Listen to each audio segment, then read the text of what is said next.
He didn't need the sugar. He just needed an excuse. It all started on a Tuesday afternoon, one of those quiet, forgettable days where the hours stretch out like lazy cats in the sun. I was in my kitchen, trying to figure out what to make for dinner, when a soft knock came at my front door. Standing on my porch was my new neighbor, a man I'd only seen from a distance. He had kind eyes, a slightly nervous smile, and was holding an empty sugar bowl. "Hi," he said, his voice a little hesitant. "I'm so sorry to bother you. I'm Mark from next door. I just started baking a cake and realized I'm completely out of sugar. Could I possibly borrow a cup?" "Of course," I said yes. It's what neighbors do. I filled his bowl, we exchanged a few pleasantries about the neighborhood, and he went on his way. I didn't think much of it. A simple, neighborly exchange. But then it happened again the following week.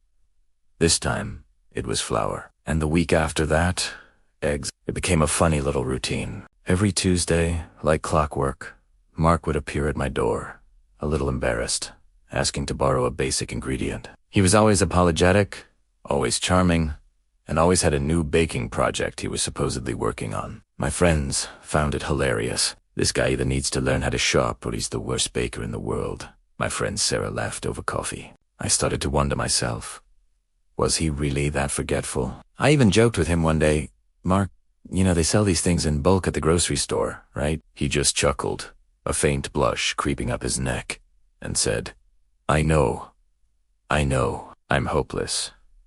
The borrowing continued. Salt, vanilla, extract, even a lemon once. Each time, he'd linger for a few minutes, and our conversations would grow a little longer. We talked about our jobs, our favorite movies, the terrible traffic on the main road. I learned he was a graphic designer who worked from home and that he had a golden retriever named Buster. I found myself looking forward to these Tuesday interruptions.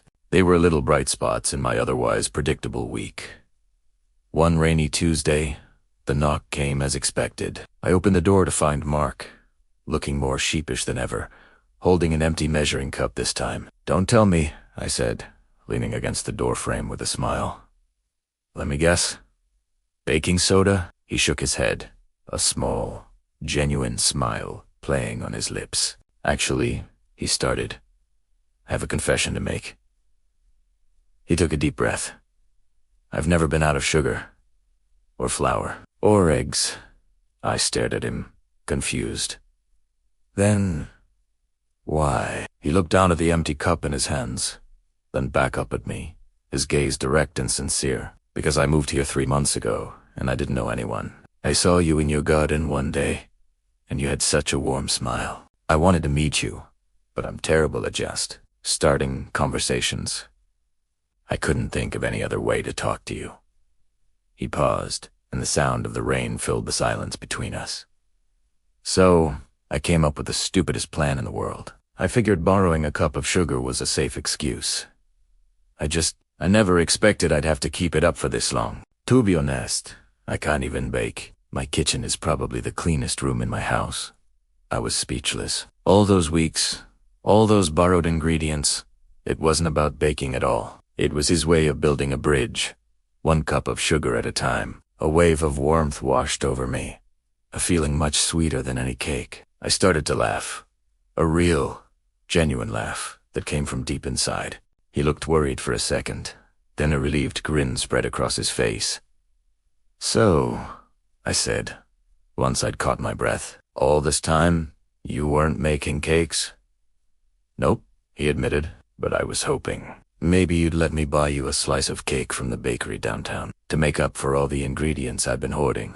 I looked at this man, who had orchestrated this elaborate, slightly clumsy, but incredibly endearing plan just to talk to me.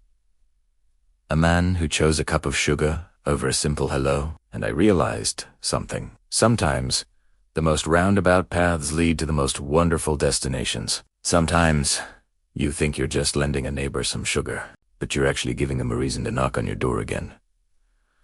"Mark," I said, my smile as wide as his, "I have a better idea. I have all the ingredients right here. How about you come in, and we bake a cake together? You can finally learn how." His eyes lit up. "I'd love that," he said. "Come inside, and we spent the rest of the rainy afternoon in my kitchen, surrounded by the scent of vanilla and melting chocolate. He was, as he'd claimed, a terrible baker. He got flour on his nose and managed to spill milk all over the counter. But we laughed the entire time. It was messy and imperfect, and absolutely perfect. It turns out, he never needed the sugar. He just needed an excuse. An excuse to cross the lawn that separated our two houses. An excuse to turn a stranger into a neighbor, and a neighbor into a friend. And as we sat there, sharing a slice of the lopsided but delicious cake we'd made, I knew this was just the beginning of our story. All thanks to a man who was brave enough to ask for something he didn't need, to get something he truly wanted. It just goes to show you, sometimes the simplest gestures hide the biggest hearts. The next time a neighbor knocks on your door for a cup of sugar, maybe, just maybe, they're looking for something a little sweeter. Thanks for watching, and don't forget to like and subscribe for more stories. See you next time.